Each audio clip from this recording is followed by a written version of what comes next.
morning to ya! It's a cold one in Chicago. Gonna be taking you to New York City this morning. Lots happening. Lots happening. It's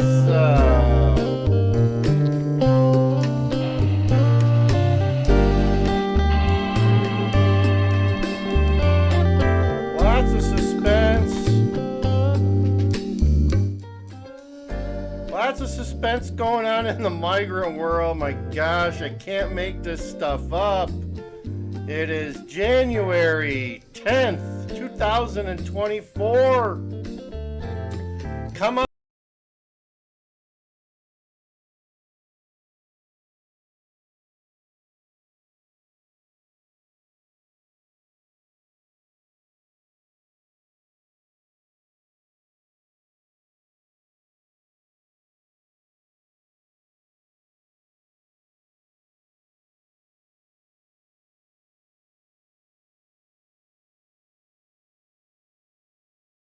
Out. My audio's out. Oh no, I hope you guys saw that. I don't know, these audio buttons get all screwed up all the time. Okay, so Chicago's been out of the cycle. I just showed you a guy that had, I've heard of people having crabs. This guy had rats. I hope you enjoyed that. I'll show that one maybe at the end of the show. That was disgusting, wasn't it? Oh man, gives me the willies just thinking about it. So Chicago, we got about 3-4 inches of snow. It's starting to get cold. We're going into the polar vortex. The cold front's coming through the next couple of days. We're going to be down to like 0 come Sunday, and they're forecasting another big snowstorm Saturday and Sunday. So migrants aren't feeling good about that. Here's one. There's one right here that's got shorts on and stockings. The room, I did my video yesterday. The room at the inn is full.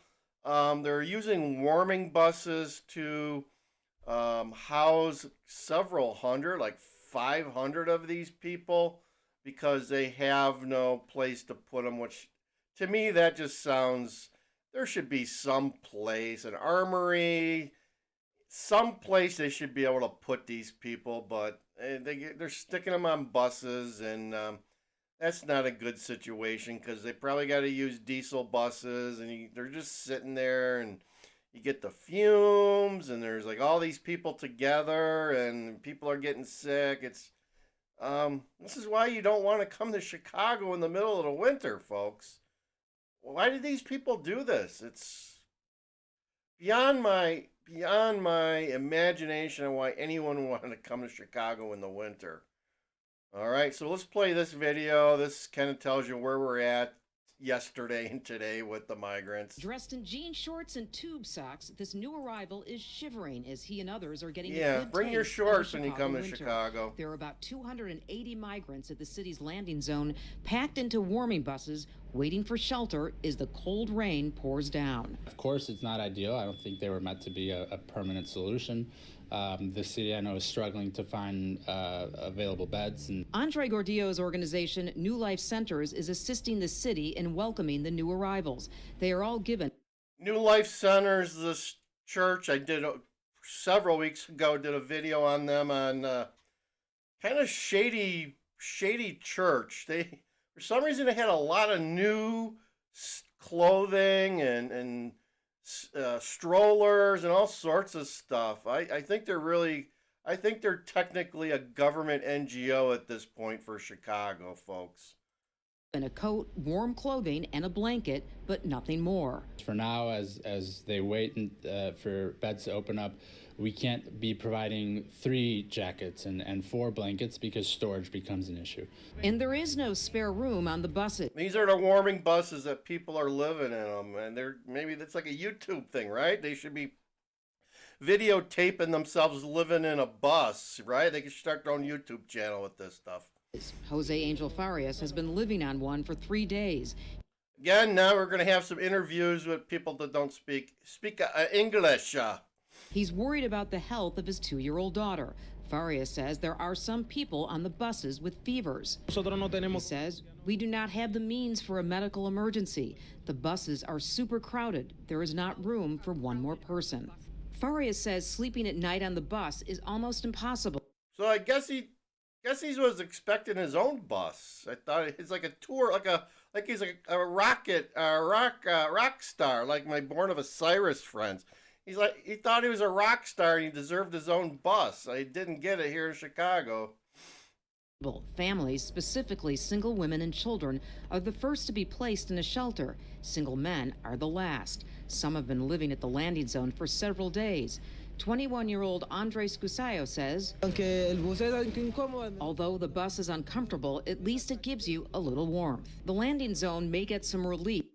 Let's go back on. Does that guy have like two hats on? Or is that looks like two hats? That's not even one hat. He's so cold, he's wearing two different stocking caps. Oh, it kills me. Gives you a little warmth. The landing zone may get some relief by week's end. The long-awaited state shelter at a former Little Village CVS Finally is getting the scheduled to tents open up. soon. We got a And a video new about shelter tents comes just coming in up. time for migrants to experience a Chicago winter in January. Single digits are expected early next week. Watch break. Welcome to Chicago, migrants. Welcome to Chicago. Let me get this. Have you considered going solar and queued up for you guys? Okay, so now we're heading to New York City, and this is a long video, but I don't know if you heard. They're having a nor'easter come to New York City, so they've got their big tent on a place called Floyd Bennett Field, and that's an old airport and Naval Air Force training station in New York City, specifically in lower Brooklyn. So it's in one of the boroughs there, and they've been utilizing that for tents for like 2,000 people. It's out in the middle of nowhere, but it becomes a problem when you get high winds, and I guess it's prone to flooding. They knew it wasn't an ideal place, but the government, Joe Bergen, gave the land to them to use, so they didn't look a gift horse in a mouth. Well, with the nor'easters coming in and the high winds, they had to relocate 2,000 people yesterday, and they had to commandeer high school to put these people and evacuate these tents because they didn't think the tents were 100% safe. So let's listen to this video, and maybe they'll come and commandeer your house and put migrants in it. That's coming next, I think. The migrant shelter at Floyd Bennett Field. They've been temporarily relocated to James Madison High School in Sheepshead Bay. That's where Fox 5 Jessica Formosa joins us live right now.